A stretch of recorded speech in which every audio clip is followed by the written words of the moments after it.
Hey, how you doing? Welcome to Spring Piston Rifle Fever. I just wanted to give a little update on this Diana 24J and what I've got going on. I need to sand this down one last time, and I'm going to put a very thin layer of varnish on after that. It's almost a tiny sticky now, and I've got a, I don't know if the camera is going to show that or not really well, but I got a little puddling action where there's little areas where I can tell where the varnish was a little thick. I had it hanging with a metal coat hanger, and so it's just a little thick in a few areas. I don't want that. I want it looking decent. I really don't want to sand it down again. This will be my fourth coat actually, but that will improve that greatly.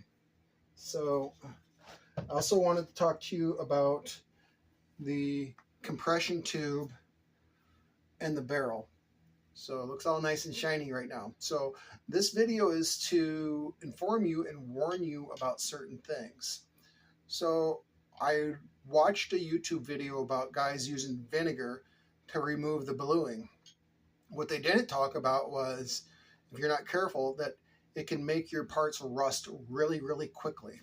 So what you want to do is, if you're going to use vinegar, which I don't know if I would really suggest it or not anymore, because I know the vinegar gets down in here and there's a spring down there and it might have got rusted a little bit, but I put lots of lube down in there where the ball detent is and stuff, because I heated up the vinegar on the stove like I saw suggested from someone, and I had a cake pan, so I put these parts in there, and I didn't quite have enough vinegar to fully cover every piece. So I came back and checked them like 15 minutes later, and I had a little rust going on in any parts that were there that were out, because I had to flip them over, especially the compression tube, since that was a little thicker. That was the main area.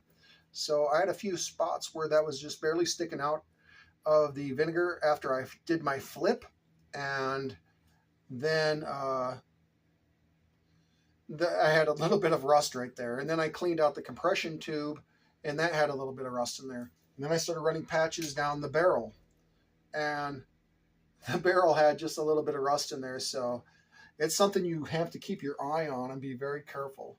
I do like how it looks. I'm gonna blue this and hopefully try to make it look better. See if we can see the Diana logo. The lighting is just not very good. So I just wanted to give a quick update on this. If you have not subscribed to my channel, I'd highly appreciate that. I highly appreciate likes and decent comments, and I will show you more when I have the whole finished product. I do not have enough camera footage to videotape myself doing that. I don't like necessarily doing those videos. Sometimes they're kind of fun, but sometimes they're a major headache. So stay tuned for the next part 2.